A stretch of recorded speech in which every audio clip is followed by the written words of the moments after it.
मा सम्बुद्दस्स नमो तस्स भगवतो अरहतो सम्मा सम्बुद्दस्स नमो तस्स भगवतो अरहतो सम्मा सम्बुद्दस्स।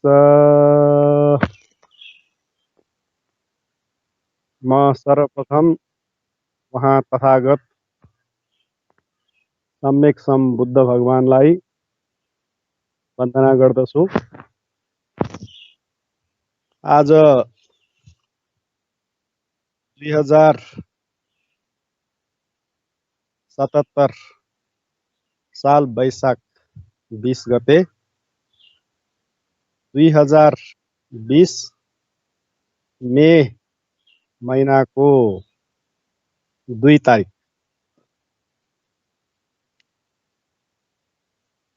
शनिबारको दिन यस सुनकोश अनलाइन टिभीमा धर्मदेशना कार्यक्रम अन्तर्गत आज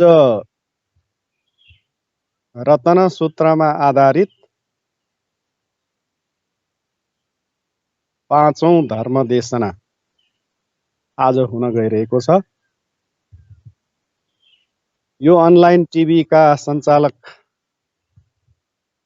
नारायण मिश्रज्यू लगायत यो धर्मदेशना कार्यक्रम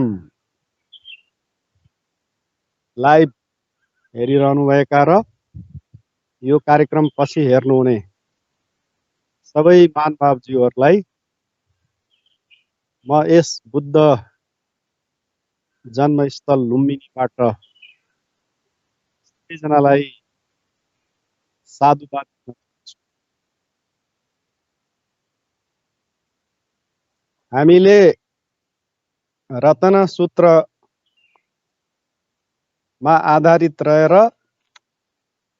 यस रतन सूत्रको पृष्ठभूमि र यो रतन सूत्रमा अन्तर्गत यसको सार, सन्देश, यसको महत्त्व, प्रभाव, अहिले कोरोना भाइरसले आक्रान्त बनाएको हाम्रो समाजलाई, देशलाई र समस्त विश्वलाई यो रतन सूत्रको देशनाको अनुभवबाट यो भाइरसको असर चाहिँ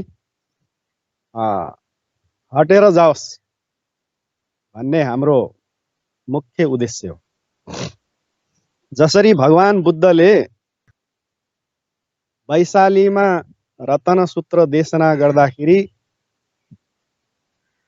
यहाँ भइरहेको दुर्भिक्षको प्रकोप, त्यस्तै गरिकन अमनुष्यको प्रकोप र महामारीको प्रकोप हटेर गएको थियो। यस्तै गरी यो रतन सूत्र देशनाको प्रभावबाट यो कोरोना भाइरसको प्रकोप हटेर जाओस् भन्ने हेतुले विशेष गरिकन यो रतन सूत्रको देशना सुनकोश टिभीमा हामीले देशना गर्न सुरु गरेका थियौं र आज यो 5औं अङ्कमा हामी प्रवेश गरेका छौं। आज हामीले मात्रै होइन, सारा संसारमा फैलिएर रहेका हाम्रा बौद्ध मार्गीहरू, वहाँका धर्मगुरु भन्ते गुरुमाज्यूहरूले, उपासक उपासिकाज्यूहरूले घर घरमा, आफ्नो बिहारमा, ठाउँ ठाउँमा यो रतन सूत्र देशना भइरहेको छ।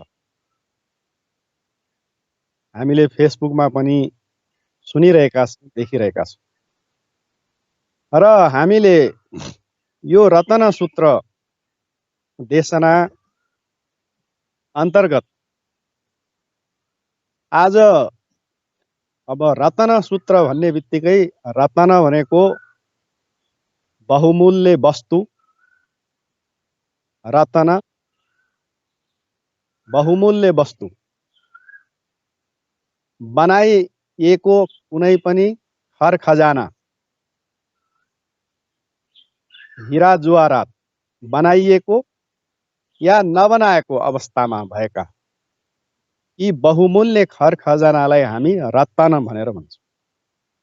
सूत्र भनेको यस्तो बहुमूल्य देशनाको सङ्गालो, रत्न सूत्र।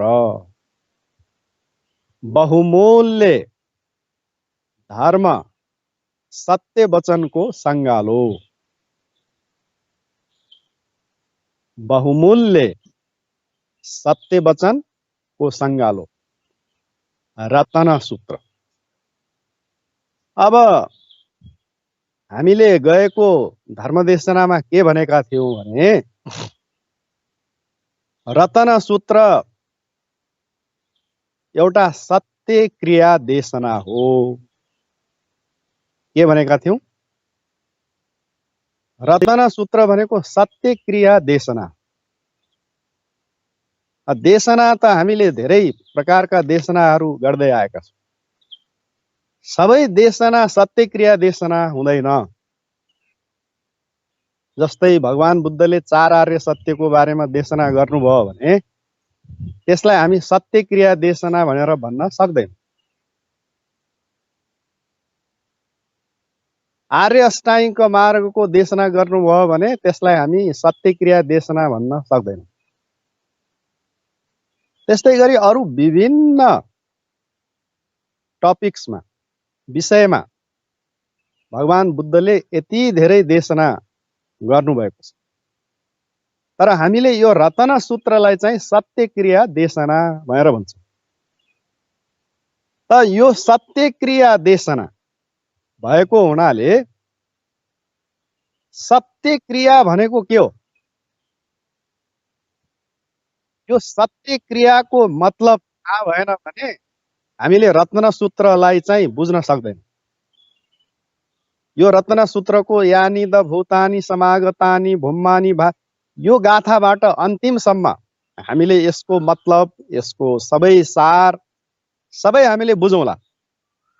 तर रत्न सूत्र भनेको एउटा सत्य क्रिया देशना हो। त्यसै कारण यो सत्य क्रियाको मतलब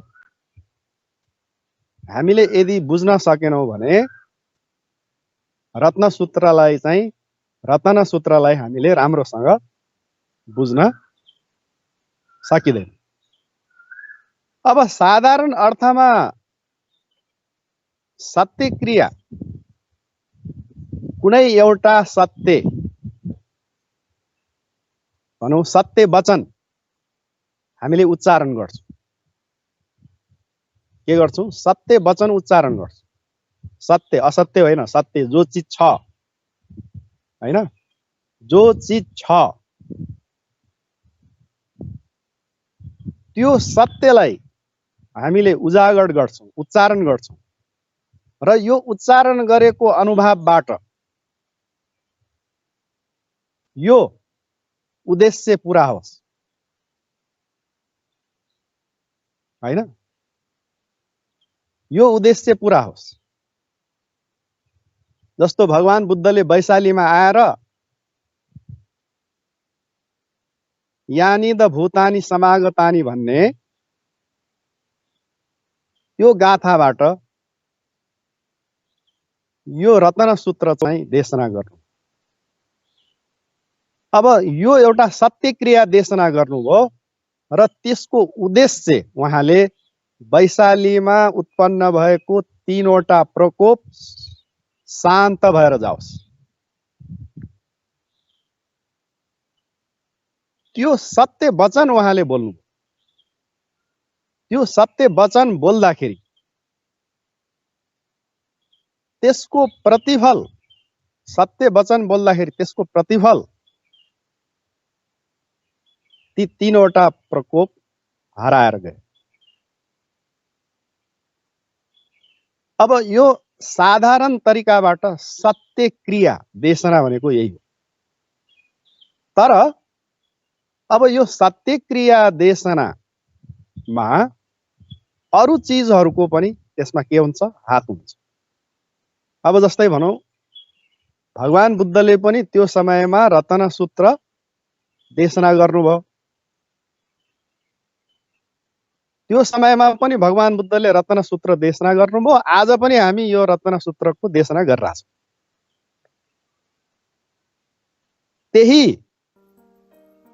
त्यही गाथाहरूलाई हामीले अहिले पनि देशना गरिरहेछौँ। तर त्यसको प्रतिफल भगवान बुद्धले देशना गर्दाखेरि जुन प्रतिफल हुन्छ, आज पनि त्यही अनुसार हामीले प्रतिफल पाइरहेछौँ त। हामीले धेरै जोडतोडका साथ रत्नसूत्र देशना गरिरहेका छौँ, जताततै गरिरहेका छौँ।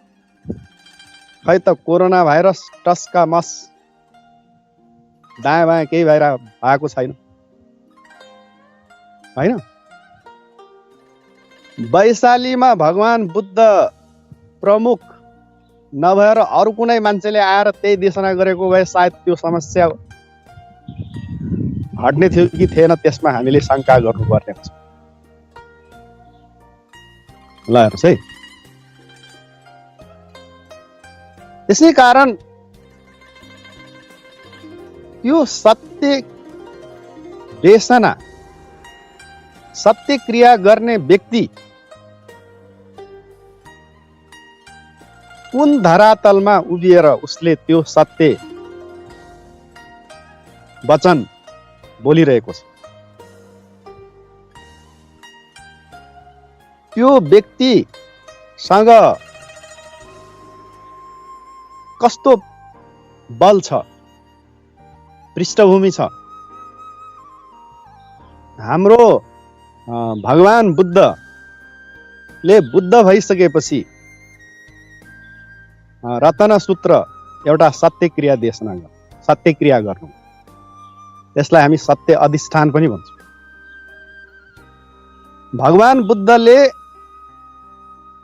सत्य क्रिया गर्ने बुद्धत्व प्राप्त गरिसकेपछि आफ्नो लागि होइन, अर्काको लागि।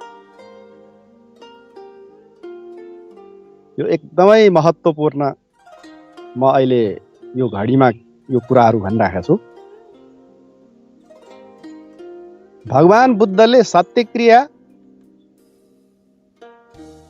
बुद्धत्व प्राप्त गरिसकेपछि आफ्नो लागि गर्नु आवश्यक छैन। भगवान बुद्धहरूले बुद्धत्व प्राप्त गरिसकेपछि आफ्नो लागि सत्य क्रिया गर्नुहुन्न, अर्काको लागि गर्नुहुन्छ। जस्तै आज वैशालीमा उहाँहरूले यो सत्य क्रिया कसका लागि गर्दै हुनुहुन्छ? यो लिच्छवीहरूको देशमा बसोबास गर्ने सम्पूर्ण जनताको लागि गर्दै हो, होइन? सम्पूर्ण त्यहाँ बसोबास गर्ने, जसलाई यी तीनवटा प्रकोपले उहाँहरूलाई के गरेको, असर गरेको। यी तीनवटा प्रकोपले असर गरेका ती जनताहरूलाई, ती मान्छेहरूलाई लक्षित गरेर उहाँले यो सत्य क्रिया गर्नुहुन्छ, आफ्नो लागि होइन। तर बोधिसत्वहरूले आफ्नो लागि पनि सत्य क्रिया गर्नुहुन्छ। जो बुद्धत्व प्राप्त नभइसकेको अवस्थामा बोधिसत्वहरूले आफ्नो लागि पनि सत्य क्रिया गर्नुहुन्छ, अर्काको लागि पनि गर्नुहुन्छ। बोधिसत्वले आफ्नो लागि पनि गर्नुहुन्छ, अर्काको लागि पनि गर्नुहुन्छ। तर बुद्धहरूले चाहिँ सत्य क्रिया जब बुद्धत्व प्राप्त भइसकेपछिको अवस्थामा कुनै पनि बुद्धले आफ्नो लागि सत्य क्रिया गर्नु आवश्यक छैन। किन? उहाँलाई जो जति बाधा अडचन आइसक्यो,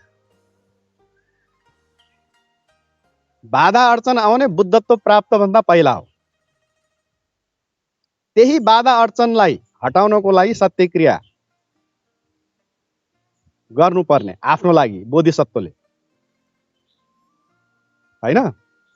अब जस्तै उदाहरणको लागि म तपाईलाई भनौँ, हाम्रो बोधिसत्वले बुद्धत्व प्राप्त गर्दाखेरि अन्तिम अवस्थामा अर्थात् अन्तिम बोधि वृक्षको मुनि उहाँले चाहिँ अन्तिम बुद्धत्व प्राप्त गर्ने अवस्थामा हैन, महाराले आएर उहाँलाई के गर्यो? आक्रमण गर्यो। महाराले आएर आक्रमण गर्यो। त्यो हामीले चाहिँ जयमङ्गल गाथामा हामीले पढ्न सक्छौँ। बाहुं सहस्सम विनिमित सायुदन्तं गिरिमेखेलं उदित घोर ससेन मारं दानादि धम्म विधिना जितवा मुनिन्दो तं तेजसा भवतु ते जय मङ्गलानि।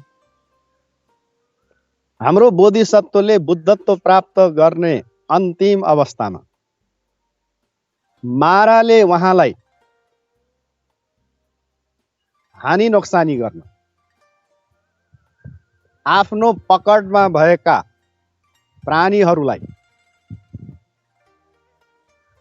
छुटकारा दिलाउन लाग्यो भनेर, आफ्नो पकडमा रहेका प्राणीहरूलाई आफ्नो पकडबाट मुक्त गराउन लाग्यो भनेर उसले हाम्रो बोधिसत्वलाई हमला गर्यो।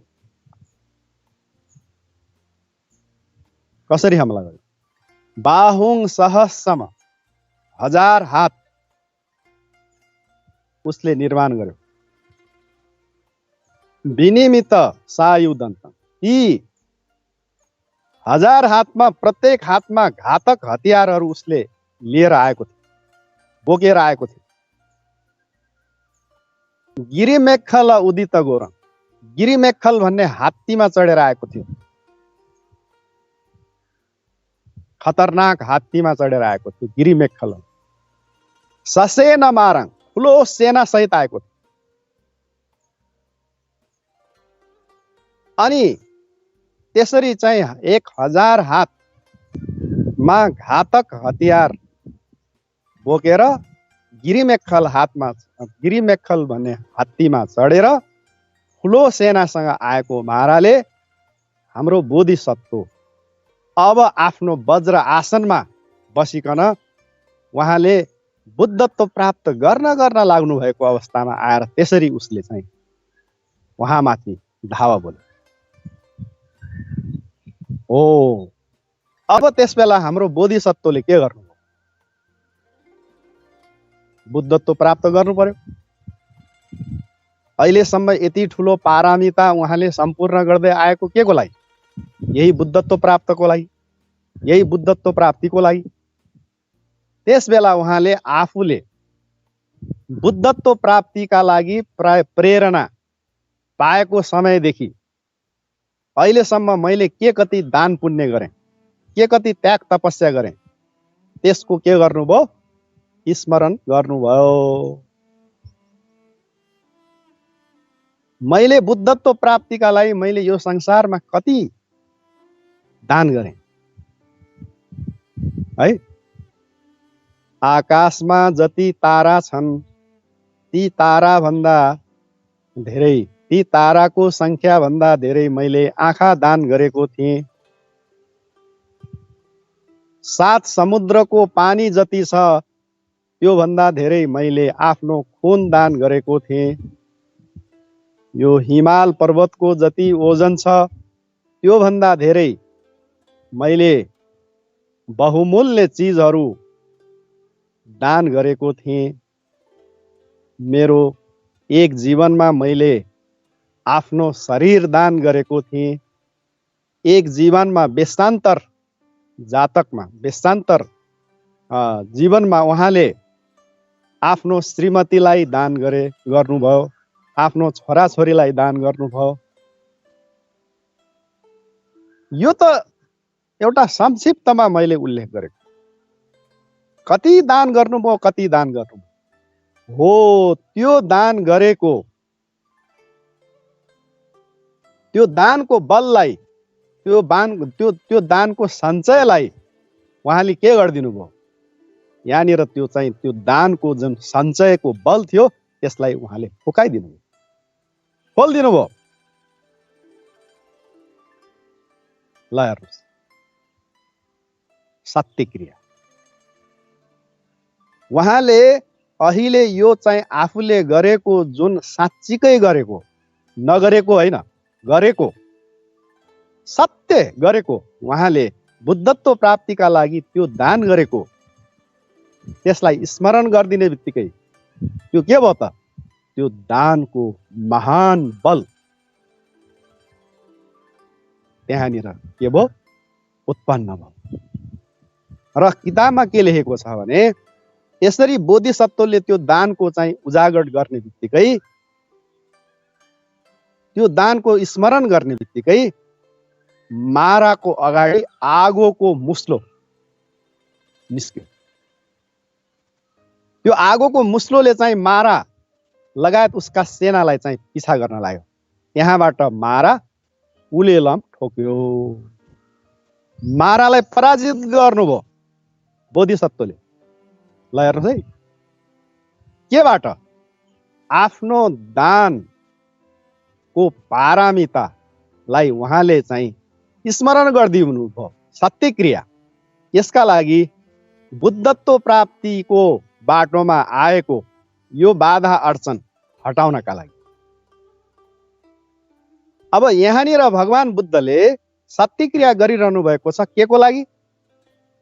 वैशालीमा उत्पन्न भएका यी तीनवटा प्रकोपलाई हटाउनको लागि। ल हेर्नु, वैशालीमा उत्पन्न भएको तीनवटा प्रकोपलाई हटाउनको लागि यहाँनिर सत्य क्रिया गर्नुभयो। त्यहाँनिर हाम्रो बोधिसत्वले के को लागि चाहिँ सत्य क्रिया गरिरहनु भएको? आफ्नो बुद्धत्व प्राप्तिमा आएका बाधा अडचनलाई हटाउनु। हेर्नुहोस् है, हो त मैले यो जति कुराहरू अहिले भनिरहेको छु सत्य क्रियाको बारेमा, यो सत्य क्रिया भन्ने बित्तिकै कसैले बुझ्न सक्दैन। हामीले सहजै हो सत्य क्रिया भनेर भन्छौँ, तर यो सत्य क्रिया एकैचोटि बुझ्न सकिँदैन। जति जति यहाँ हामीले सुन्दै जान्छौँ, भनेको कुरा बुझ्दै जान्छौँ, अनि त्यसपछि यसको वास्तवमा सार सत्य क्रिया भनेको यो रहेछ होइन। मैले गएको देशनामा के भनेको थिएँ, सत्य क्रियासँग सच्च बल जोडिएको छ। देख्नुभयो, सत्य क्रियासँग सत्य बल जोडिएको छ। सत्य बल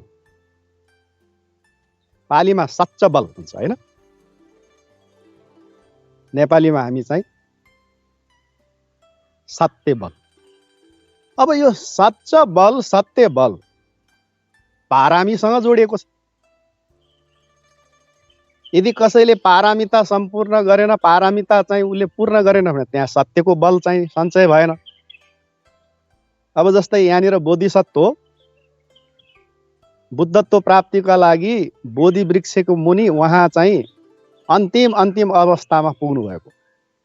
त्यसबेला माराले त्यहाँ आक्रमण गर्न आयो। यदि हाम्रो बोधिसत्वसँग त्यस्तो चाहिँ 30 प्रकारका चाहिँ पारामिता, दानको पारामिता त्यहाँनिर उहाँले सञ्चय नगरेको भए उहाँले यो मारालाई पराजित गर्न सक्नुहुन्थ्यो, सत्य क्रिया गर्न सक्नुहुन्थ्यो। त्यतिकै पढेर मात्रै त त्यहाँ सत्य क्रिया त हुँदैन। ल हेर्नुहोस् है, त्यसै कारण त्यो सत्य क्रिया गर्न, सत्य क्रिया के को धरातलमा उभिनु पर्यो? सत्य क्रिया के माथि हुनु पर्यो? सच्च बलमा सत्य क्रिया हुनु पर्यो। वैशालीमा रतन सूत्रको सत्य क्रिया देशना हाम्रो भगवान बुद्धले बोधिसत्वको समयमा गरेको ती सबै पारामिता होइन, हाम्रो भगवान बुद्धले बोधिसत्वको समयमा गरेका सबै पारामिता र अन्तिम जीवनमा पनि उहाँले के कुर्बानी गर्नुभयो, त्याग तपस्या के गर्नुभयो उहाँले, हो त्यो सबै चिज सबैको बलमा उभिएर उहाँले चाहिँ वैशालीको सत्यक्रिया गर्नुभयो। त्यसै कारणले त्यति चाहिँ छिटो प्रतिफल त्यहाँनिर मिल्यो। जति छोटो समयमा उहाँले त्यो रत्नसूत्र देशना गर्दाखेरि प्रतिफल मिल्यो, आज हामीले गर्दाखेरि हामीलाई मिल्दैन। किनभने उहाँको त्यो सत्य बलको सञ्चय थियो, त्यो सत्य बलको सञ्चय हामीसँग छैन। हेर्नुहोस् है, हो त्यसै कारण सत्य क्रिया मात्रै भनेर पुग्दैन, त्यो सत्य क्रिया सत्य बलसँग जोडिएको छ। त्यो सत्य बल मैले विगत देशनामा पनि भनेको थिएँ, सत्य बल भनेको जो जति पारमिता सञ्चय भएको छ, हैन, दश पारामी, उपपारामी, परमार्थ पारामी, त्यो सबै दान, शील, नेक्खाम्म, प्रज्ञा, वीर्य, खन्ती, सच्च, अधिष्ठान, मेत्ता, उपेक्षा, यी 10वटा विषयमा जे जति त्यहाँ के भयो, पारमिता सङ्कलन भयो। दानको लागि बोधिसत्वले कति त्याग तपस्या गर्नु, दानको पारमिता सम्पूर्ण गर्दाखेरि। शीलको पारमिता सम्पूर्ण गर्दाखेरि के कति त्याग तपस्या गर्नु, नेक्खाम्म पारामी सम्पूर्ण गर्नलाई के कति त्याग तपस्या गर्नुभयो, प्रज्ञाको पारमिता सम्पूर्ण गर्नको लागि के कति त्याग तपस्या गर्नुभयो, वीर्यको पारामी सम्पूर्ण गर्नको लागि के कति त्याग तपस्या गर्नुभयो, खन्ती पूर्ण गर्नको लागि के कति त्याग तपस्या गर्नुभयो, सच्चको पारामी सम्पूर्ण गर्नलाई के कति त्याग तपस्या गर्नुभयो, अधिष्ठान पारामी सम्पूर्ण गर्नको लागि के कति त्याग तपस्या गर्नुभयो, मेत्ताको पारामी सम्पूर्ण गर्नको लागि के कति त्याग तपस्या गर्नुभयो, उपेक्षाको पारामी सम्पूर्ण गर्नको लागि उहाँले के कति त्याग तपस्या गर्नु हो। यो सबै गरेको त्याग तपस्या 10 पारामी, उपपारामी, परमार्थ पारामी, 30 प्रकारबाट यी 10वटा विषयमा उहाँले जो जति कुशल काम गर्नुहुन्छ, त्याग तपस्या गर्नुहुन्छ, त्यो सञ्चय भएर एउटा शक्तिको रूपमा परिणत हुन्छ। त्यसैलाई चाहिँ त्यसैलाई के भनिन्छ, सच्च बल भनिन्छ। सत्य बल त्यहाँ के भइरहेको छ, एकट्ठा भइरहेको, सञ्चय भइरहेको छ। अनि उहाँले बोधिसत्वको अवस्थामा आफूलाई कुनै अप्ठ्यारो आइपर्यो र अरूलाई पनि कुनै अप्ठ्यारो आइपर्यो, आफ्नो भलाइको लागि, अरूको भलाइको लागि, आफ्नो भलाइ भनेको सत्यको बाटोमा अगाडि बढिरहेको बेला अरूको भलाइ पनि, अरू पनि राम्रो उद्देश्यका लागि, अरूलाई पनि भलाइ गर्नका लागि उहाँले यो सत्य बलमा उभिएर अधिष्ठान गर्नुहुन्छ कि यी मान्छेहरूलाई यो यस्तो किसिमको अप्ठ्यारो परेको छ, यो सत्यको शक्तिले चाहिँ यी बाधा अडचनहरू चाहिँ हटुन् भनेर बोधिसत्वको विषयमा, बोधिसत्वको अवस्थामा अरूको लागि पनि सत्य क्रिया गर्नुहुन्छ, आफ्नोको लागि पनि सत्य क्रिया गर्नुहुन्छ। जस्तै मैले उदाहरण रूपमा मैले भनिसकेँ, हैन, माराले त्यस तरिकाबाट उहाँलाई आक्रमण गर्दाखेरि उहाँले चाहिँ दानको पारामी त्यहाँनिर स्मरण गर्नुभयो, सत्य क्रिया गर्नुभयो। यो दान पारामीको सत्यले यो मारा है, यो माराले मैले चाहिँ बुद्धत्व प्राप्त गर्ने मार्गमा रोकावट गर्न नसकोस्। उहाँले कुनै पनि भौतिक शक्ति प्रयोग गर्नुहुन्न। भौतिक शक्ति प्रयोग गर्नलाई सत्य क्रिया भनिँदैन, हैन, भौतिक शक्ति प्रयोग गर्नेलाई सत्य क्रिया भनिँदैन। सत्यको शक्ति मात्रै प्रयोग गर्ने, जसको कारणले गर्दा कसैलाई पनि के हुँदैन, शारीरिक रूपमा कुनै पनि यातना, कष्ट केही पनि हुँदैन, हैन। हो त्यसै कारणले भगवान बुद्धत्व प्राप्त गरिसकेपछि आफ्नो लागि सत्य क्रिया गर्नुहुन्न, अरूको लागि गर्नुहुन्छ। तर बोधिसत्वको अवस्थामा चाहिँ आफ्नो लागि पनि गर्नुहुन्छ, अरूको लागि पनि गर्नुहुन्छ। किनभने उहाँको बाटोमा विभिन्न प्रकारका चाहिँ बाधा अडचनहरू आइरहेका हुन्छ। उहाँको मार्गमा उहाँको उद्देश्य परिपूर्ति गर्ने एउटा बाटोमा, किनभने उद्देश्य भनेको उहाँको बुद्धत्व प्राप्ति हो। त्यसै कारण उहाँले त्यो बुद्धत्व प्राप्ति नगरुन्जेलसम्म जो जस्तो बाधा अडचनहरू उहाँलाई चाहिँ आइरहेका हुन्छन् हैन, नकारात्मक पक्षबाट जो जसले उहाँले चाहिँ बुद्धत्व प्राप्त नगरोस् भनेर उनीहरूले त्यस्तो एउटा नकारात्मक तरिकाबाट हेरिरहेका हुन्छन् र त्यो बाधा अडचनबाट चाहिँ उम्कनको लागि उहाँले त्यो सत्य क्रियाको प्रयोग गर्नुहुन्छ। अब बुद्धत्व प्राप्त गरिसकेपछि उहाँलाई त्यो आवश्यकता भएन, किनभने उहाँ आफ्नो परम उद्देश्यमा पुगिसक्नु भयो। ल हेर्नुहोस् है, अब यहाँनिर सत्य क्रिया सत्य बलसँग जोडिएको रहेछ। मैले धेरै कुरा यसमा बताइसकेँ। अब सत्य बल चाहिँ केसँग जोडिएको रहेछ? पारमिता। उहाँले चाहिँ कहाँबाट कसरी उहाँले चाहिँ पारमिता सम्पूर्ण गर्दै आउनुभयो हैन? पारमिता सम्पूर्ण चाहिँ कसरी गर्दै आउनुभयो हैन? पारमिता सम्पूर्ण कसरी गर्दै आउनुभयो भन्दाखेरि यसमा के लेखेको छ भन्दाखेरि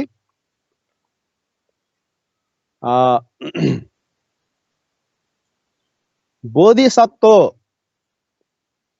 हाम्रो बोधिसत्वले यो पारमिता 4 असंख्य 1 लाख कल्पको पारमिता जो हामी भन्छौं, यो 4 असंख्य 1 लाख कल्पको पारमिता पूर्ण रूपमा होइन।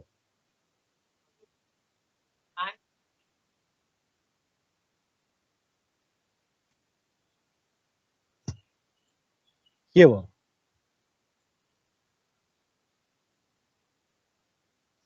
भिडियो पनि बाङ्गो आएछ यहाँ यता मलाई।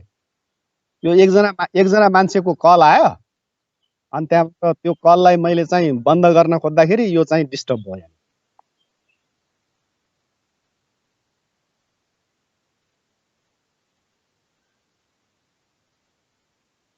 एकचोटि अफ गरिदेऊ।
बोधिसत्व ले 4 असंख्य 1 लाख कल्पको पारमिता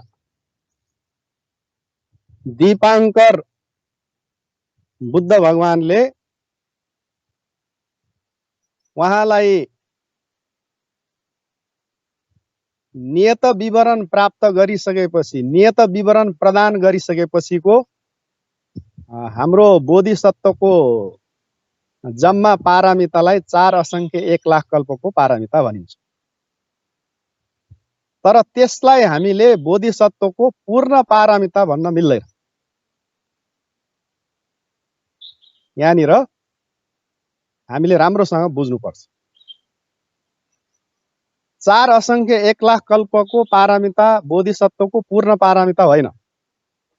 त्यो त दीपाङ्कर बुद्ध भगवानले सुमेध ऋषि हाम्रो बोधिसत्वलाई नियत विवरण दिनुभयो। नियत विवरण भनेको के हो त? तिमी अहिलेसम्म तिमीले जो जति पारमिता सम्पूर्ण गरेका छौ, बुद्धत्व प्राप्ति गर्नका लागि, त्यसको आधारमा तिमीलाई अब म भविष्यमा तिमी बुद्ध हुन तिमी लायक छौ। तिमीलाई कसैले पनि अब बुद्ध हुने मार्गबाट हटाउन सक्दैन, हैन? तिमी जुन बुद्ध हुने मेन स्ट्रिम, एउटा मेन बाटोमा तिमी आइसकेछ। अब तिमीलाई कसैले बाधा अड्चन गर्दैन। अब यहाँनिर भनौँ, हाम्रो गाडीबाट हामी कतै गइरहेका छौँ। हामी कतै जाँदाखेरि सानातिना यताउता गोरेटोहरू, यताउता साना साना बाटो हामी छिचोल्दै हामी कहाँ आउँछौँ त? हाइवेमा आइपुग्छौँ, हैन? मेन बाटोमा आइपुग्छौँ। मेन बाटोमा आइसकेपछि हामीलाई के हुन्छ? केही बाधा अड्चन हुँदैन। हामी सिधा हामीले चाहेको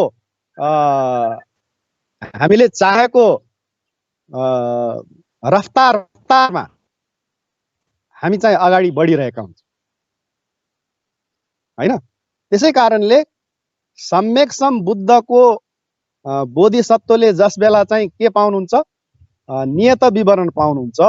त्यो नियत विवरण पाइसकेको बेलामा बोधिसत्व के हुनुहुन्छ? बुद्धत्व प्राप्तिको एउटा हाइवेमा आइसकेको अवस्था हो। हेर्नुहोस् है, यसलाई चाहिँ राम्रोसँग हामीले बुझ्नुपर्छ।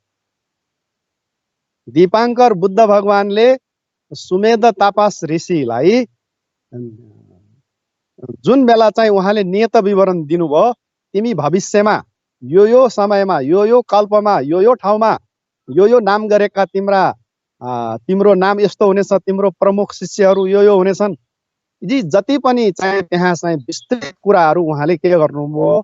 दिनुभयो। के को आधारमा? उहाँले त्यो समयसम्म उहाँले जे जति पारमिता सम्पूर्ण गरेर आउनु भएको थियो बुद्धत्व प्राप्तिका लागि, त्यसको आधारमा उहाँले चाहिँ सुमेध ऋषिलाई चाहिँ त्यो नियत विवरण दिनुभएको, घोषणा गर्नुभएको। जो पाए त्यो मान्छेलाई चाहिँ तिमी बुद्ध हुन सक्छौ भनेर नियत विवरण दिन मिल्छ र? हैन, मिल्दैन नि। सुमेध ऋषिसँग बुद्ध यति समयपछि, यति कल्पपछि बुद्धत्व प्राप्त गर्ने योग्यता उहाँसँग भइसकेको अवस्थामा, ल हेर्नुहोस् है, किन यहाँनिर के लेखेको छ? सुमेध ऋषिले चाहेको भए एउटै वाक्य 4 आर्य सत्य उहाँले अवबोध गर्न सक्नुहुन्थ्यो। म निर्माण प्राप्त गर्छु भन्ने उहाँसँग अधिष्ठान भएको भए, म निर्माण मात्रै प्राप्त गर्छु भन्ने भएको भए, उहाँले एउटा वाक्य सुन्ने बित्तिकै, 4 आर्य सत्यको एउटा वाक्यांश सुन्ने बित्तिकै उहाँले चाहिँ निर्माण प्राप्त गर्न सक्नुहुन्थ्यो। उहाँसँग पञ्च अभिज्ञा थियो है।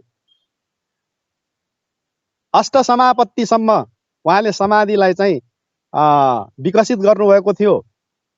उहाँ बुद्धत्व प्राप्तिका लागि जोसुकै गर्न पनि तयार हुनुहुन्थ्यो, हैन? मर्न पनि तयार हुनुहुन्थ्यो।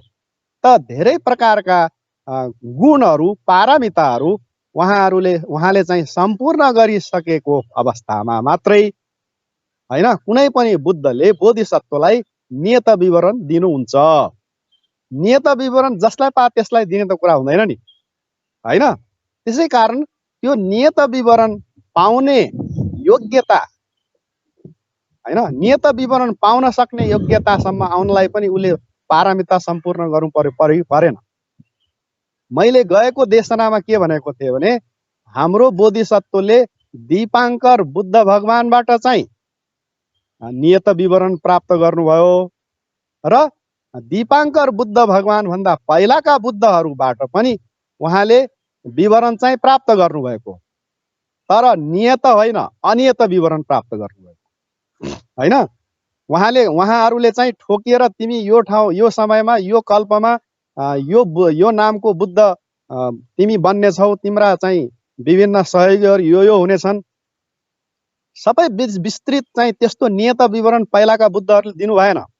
उहाँहरूले के भन्नुभयो भने हाम्रो बोधिसत्वले त्यस बेलाका बुद्धहरूलाई भन्नुभयो म बुद्धत्व प्राप्त गर्न चाहन्छु, मैले बुद्धत्व प्राप्तिका लागि मैले आवश्यक यो पारमिता सङ्कलन गर्दैछु भगवान भनेर त्यस बेला भेटिएका सबै बुद्धलाई भन्दै आउनुभएको थियो।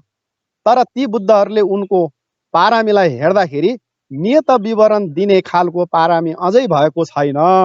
त्यसै कारण तिमीलाई नियत विवरण अहिले दिन मिल्दैन, तिमीलाई खालि हामीले अनियत विवरण अर्थात् स्योर नभएको हैन कुन समयमा तिमी बुद्ध हुन सक्छौ भनेर चाहिँ ठोकुवा गर्न नमिल्ने, घोषणा गर्न नमिल्ने, तर खालि उहाँलाई चाहिँ एउटा के त भन्दाखेरि प्रेरणा, ल गर्दै जाऊ अगाडि बढ हैन, तिमी पछि चाहिँ तिमी चाहिँ बुद्ध बन्न सक्नेछौ भनेर त्यसरी अनिश्चित रूपमा उहाँहरूले चाहिँ के गर्नुभयो त उहाँलाई चाहिँ त्यस्तो प्रेरणा चाहिँ दिनुभयो, आशीर्वाद दिनुभयो।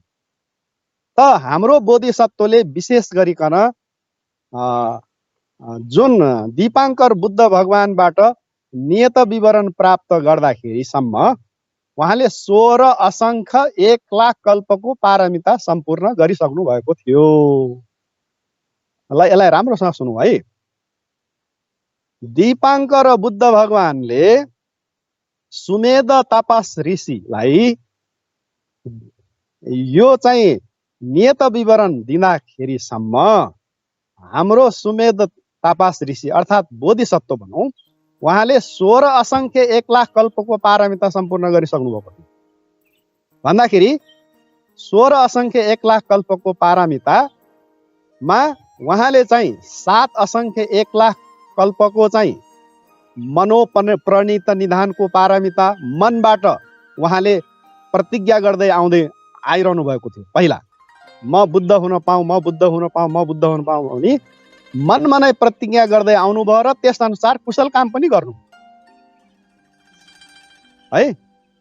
7 असङ्ख्य 1 लाख कल्प। अब 9 असङ्ख्य 1 लाख कल्प उहाँले के गर्नुभयो त भन्दाखेरि वाची प्रणीत निदान वचनले चाहिँ उहाँले के गर्नुभयो अधिष्ठान गर्दै आउनुभयो। जस्तै हामीले कतिपय मन्दिरमा गइसकेपछि मान्छेहरूले कुनै मन्त्रहरू गरिरहेको हामी देख्छौँ नि हैन, माला जपिरहेको देख्छौँ, मन वचनबाट केही बोलिरहेको हुन्छ हैन। हो त्यो वचनबाट चाहिँ म बुद्ध हुन पाऊँ, म बुद्ध हुन पाऊँ, म बुद्ध हुन पाऊँ भनेर वचनबाट उहाँले के गर्नुभयो त अधिष्ठान गर्नुभयो है। वाची प्रणीत निधान भनिन्छ यसलाई। वचनबाट कसैले बुद्धत्व प्राप्तिका लागि हैन उसले अधिष्ठान गर्छ भने त्यसलाई वाची प्रणीत निधान भनिन्छ। मनबाट उसले अधिष्ठान गर्छ भने मनोप्रणीत निधान भनिन्छ। यसरी दुईटा मिलाएर मनोप्रणीत निधान र वाची प्रणीत निधान मिलाइकन 16 असङ्ख्य 1 लाख कल्पको पारमिता हाम्रो बोधिसत्वले सम्पूर्ण गरिसक्नु भएको थियो। मनबाट बुद्धत्व प्राप्त हुन पाऊँ भनी सङ्कल्प गर्दै कुशल काम गर्ने। म राम्रोसँग बताउँदैछु है। मनोप्रणीत निधान भनेको मनबाट बुद्धत्व म बुद्ध हुन पाऊँ भनी सङ्कल्प गर्दै त्यस अनुसार कुशल काम गर्ने, त्यसलाई मनोप्रणीत निधान भनिन्छ। वचनबाट म बुद्ध हुन पाऊँ भनी अधिष्ठान सङ्कल्प गर्दै वचनले भन्दै त्यस अनुसार चाहिँ कुशल काम गर्दै गएपछि त्यसलाई वाची प्रणीत निधान भनिन्छ।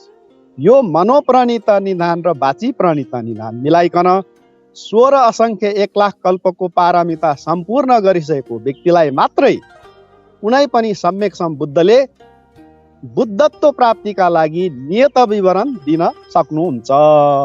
ल हेर्नुहोस्, त्यसै कारण हाम्रो बोधिसत्व सुमेध तपास ऋषिले दीपाङ्कर बुद्ध भगवानको नियत विवरण पाउनुभन्दा पहिला यो 16 असङ्ख्य 1 लाख कल्पको मनोप्रणीत निधान र वाची प्रणीत निधानको चाहिँ पारमिता सम्पूर्ण गरिसक्नु भएको। ल हेर्नुहोस्, त्यसपछि बल्ल आइकन हाम्रो दीपाङ्कर बुद्ध भगवानको पालामा उहाँले त्यसपछि भविष्यमा तिमी यो समयमा यो कल्पमा यो ठाउँमा यो यसरी चाहिँ भएर सबै विस्तृतमा उहाँले चाहिँ दिनुभयो। त्यो तहसम्म उहाँ आइसकेको कारणले गर्दा अब यहाँनिर हामीले हाम्रो बोधिसत्वले जुन हाम्रो सिद्धार्थ कुमार बोधिसत्व यो चाहिँ लुम्बिनीमा जन्मनु भयो नि हैन, अहिले म यो देशना लुम्बिनीबाट गरिरहेको छु। वास्तवमा उहाँले यो बुद्धत्व प्राप्त गर्ने बुद्ध हुने प्रेरणा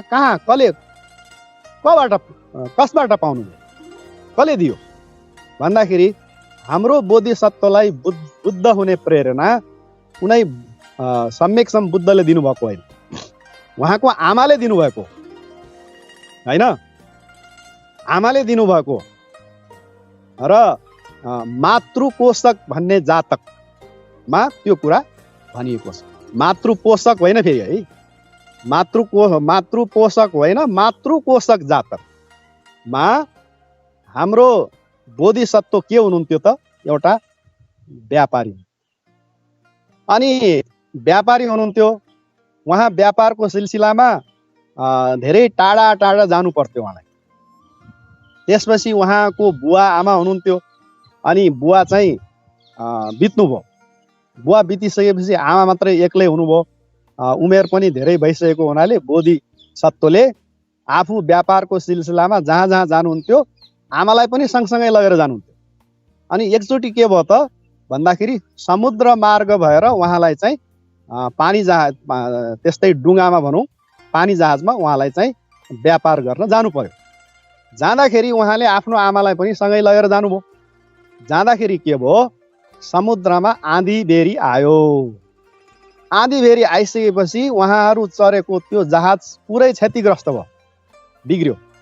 अनि त्यसपछि त्यो जहाज चलाउने त्यहाँको चाहिँ चालकहरूले के भने, यो जहाज अब अगाडि बढ्दा पनि बढ्दैन, यो जहाज अब बिस्तारै बिस्तारै डुब्छ, अब जसले सक्छ तिमीहरू आफ्नो चाहिँ ज्यान बचाऊ भनेर भनिदियो।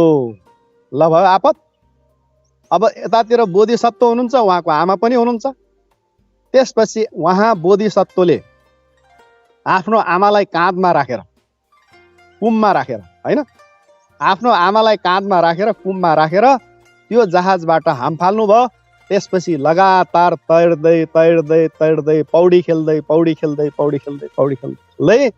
उहाँ चाहिँ अगाडि बढ्नुभयो। जहाँनिर चाहिँ जमिन आउँछ त्यहाँनिर उहाँ किनारामा लाग्नको लागि आफ्नो आमालाई काँधमा राखेर कुममा राखेर उहाँ तैरिरहनु भएको छ। त्यस बेला के भयो त भन्दाखेरि ब्रह्मलोकमा पहिलाका बुद्धको समयमा 4 आर्य सत्य बुझेर है स्वतापत्ति सकदागामी अनागामी भइसकेको होइन, एउटा शुद्धावास ब्रह्मलोकमा बसेको एउटा ब्रह्मले यो संसारमा चाहिँ अहिले बुद्धको समय हो कि होइन है, सम्यकसम बुद्ध अहिले यो चाहिँ बुद्ध शासन छ कि छैन, यो बुद्ध शासनबाट हामीले यति ठुलो उपलब्धि हासिल गर्यौं, अब हामी यहाँबाट अगाडि बढेर चाहिँ हामीले निर्माण प्राप्त गर्दैछौँ, यस्तो महत्त्वपूर्ण बुद्ध शासन अहिले चाहिँ यो लोकमा छ कि छैन भनेर चाहिँ त्यो ब्रह्मले हेर्नुहुन्छ। बुद्ध शासन छैन, बुद्ध शासन सक्यो है। अनि बुद्ध शासन नभइसकेको बेलामा चाहिँ अब बुद्ध हुने व्यक्ति यो संसारमा को छ त होइन? बोधिसत्वहरू अब नजिक नजिक आइसकेको, पारमिता सम्पूर्ण गर्दै अब आइसकेको व्यक्ति को छ त? नजिकै पनि कोही व्यक्ति छैन। ल हेर्नुहोस् है, अब यस्तो पारमिता सम्पूर्ण गर्न सक्ने क्षमता भएको कोही व्यक्ति छ त? हेर्दाखेरि त्यो ब्रह्म देवताले 7 समुद्रमा आमालाई आफ्नो काँधमा राखेर 7 दिन 7 रातसम्म समुद्रमा तैरिरहेको त्यो ब्रह्म देवताले हाम्रो बोधिसत्वलाई देख्दछन्। त्यस बेला उहाँले चाहिँ के भन्नुहुन्छ भने यो व्यक्ति पछि गएर चाहिँ बुद्ध हुन सक्छ भनिकन जब 7 दिन 7 रात चाहिँ पौडी खेलेर आमालाई जमिनमा उनले पुर्याउँछन् बोधिसत्वले, त्यसपछि आमाले उनलाई चाहिँ आशिक दिन्छन्। हे बाउ, तिमीले तिम्रो बुवा बितिसकेपछि मलाई कहिल्यै पनि एक्लै राखेनौ। मलाई चाहिएको सबै सुख सुविधा तिमीले पुर्यायौ। जहाँ जहाँ आफ्नो व्यापारको लागि जान्थ्यौ मलाई सँगै लगेर तिमीले गयौ। आज यत्रो ठुलो दुर्घटना भयो, पानी जहाज डुब्न लाग्यो र तिमीले 7 दिन 7 रात मलाई चाहिँ तैरेर यो जमिनमा चाहिँ सम्म पुर्यायौ। यस्तो ठुलो उपकार गरेको बापत म तिमीलाई के आशीर्वाद दिउँ भन्दाखेरि यो जुन ब्रह्मलोकको चाहिँ देवताले विशेष गरी आफ्नो चित्त त्यो आमाको मन मस्तिष्कमा पठाउँछ। त्यसबेला उसले चाहिँ यो मान्छेलाई चाहिँ बुद्धत्व प्राप्त गर्न एउटा प्रेरणा आशीर्वाद चाहिँ आमालाई त्यसरी त्यो एउटा चित्त शक्ति त्यहाँ पठाइसकेपछि त्यो आमाबाट 81 उत्पन्न भयो। तिमीले ममा गरेको यो प्रेरणाको अनुभवले है म तिमीलाई आज आशीर्वाद दिन्छु बाबु। तिमीले गरेको यो पुण्यको प्रभावबाट भविष्यमा तिमी बुद्ध हुन सकौला। त्यस बेला उहाँको आमाले उहाँलाई चाहिँ बुद्ध हुन सकौला भनी पहिलोचोटि आशिक दिँदाखेरि त्यो नै बोधिसत्वको लागि के थियो त? सर्वप्रथम बुद्ध बन्ने प्रेरणा हाम्रो बोधिसत्वले प्राप्त गर्नुभएको थियो। ल हेर्नुहोस्, त्यसपछि उहाँले त्यो आमाबाट बुद्ध बन्ने प्रेरणा पाइसकेपछि उहाँले मैले भनेको अनुसार उहाँले चाहिँ मनोप्रणीत निधान 7 असङ्ख्य 1 लाख कल्प र त्यसपछि चाहिँ वाची प्रणीत निधान 9 असङ्ख्य 1 लाख कल्प हैन 16 असङ्ख्य 1 लाख कल्पको उहाँले चाहिँ पारमिता सकिसकेपछि दीपाङ्कर बुद्ध भगवानले उहाँलाई चाहिँ नियत विवरण दिनुभयो। अनि त्यसपछि उहाँले चाहिँ 4 असङ्ख्य 1 लाख कल्प पारमिता सम्पूर्ण गरिसकेपछि बल्ल यो लुम्बिनीमा उहाँले चाहिँ महामाया देवीको कोखमा उहाँले चाहिँ जन्म लगेर त्यसपछि 29 वर्षसम्म गृहस्थ जीवन बिताउनु भयो। महाभिनिष्क्रियमन गर्नुभयो। 6.5 वर्षसम्म घनघोर तपस्या गरी बोधि वृक्ष मुनि हैन उहाँले चाहिँ बुद्धत्व उहाँले चाहिँ प्राप्त गर्नुभयो भन्दै आजको हाम्रो बोधिसत्वले के कस्तो तरिकाबाट आफ्नो सत्य बललाई आफ्नो पारमितालाई कुन समयबाट उहाँले सुरु गर्नुभएको रहेको छ कुन समयबाट उहाँले सुरु गर्नुभएको रहेछ, उहाँलाई बुद्धत्व प्राप्त गर्ने प्रेरणा कसले दिएको रहेछ र बाँकी पारमिता उहाँले त्यसरी सम्पूर्ण गर्दै आइसकेपछि बल्ल उहाँको त्यो सत्य बलमा रहेर हैन सत्य बलमा रहेर उहाँले अनि सत्य क्रिया गर्न सक्नु भएको हो। यदि उहाँसँग त्यो सत्य बल नभएको भए त्यो पारमिता नभएको भए उहाँले रत्न सूत्र पाठ गर्ने बित्तिकै वैशालीमा 3वटा प्रकोप हटेर जान सक्दैन थियो। ल हेर्नुहोस्, त्यसै कारण आज मैले रत्न सूत्र भनेको एउटा सत्य क्रिया देशना हो भनेर मैले धेरै तरिकाबाट धेरै दृष्टिकोणबाट मैले चाहिँ अतीतबाट यो सबै पारमिता सत्य बलमा आधारित रहेर सत्य बलको धरातलमा रहेर सत्य क्रिया चाहिँ यसरी गरिएको हो भनेर यो चाहिँ सत्य क्रिया देशना को मतलब यो हो र रत्न सूत्र भनेको एउटा सत्य क्रिया देशना हो भनेर मैले आज प्रस्ट्याउन मैले चाहिँ प्रयास गरेँ।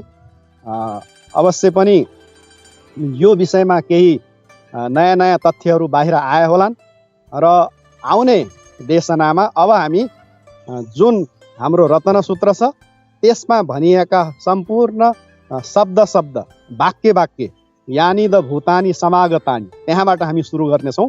त्यसको मतलब के हो र त्यसको सन्देश के हो र प्रत्येक हरफमा हामीले चाहिँ बुझाउँदै रत्नसूत्र हामी चाहिँ सम्पूर्ण विश्लेषण गर्नेछौँ भन्दै आज गरिएको यो देशनाको अनुभवबाट हाम्रो यो उद्देश्य अहिले विश्वव्यापी विश्वलाई आक्रान्त बनाएको यो कोरोना भाइरसको प्रकोप हटेर जाओस् र यो देशनाको अनुभवबाट सबैको कल्याण होस्, सबैको मङ्गल होस् भन्दै मेरो यो देशना धर्म देशना यहीँ समाप्त गर्दछु। भवतु सब्ब मङ्गलम।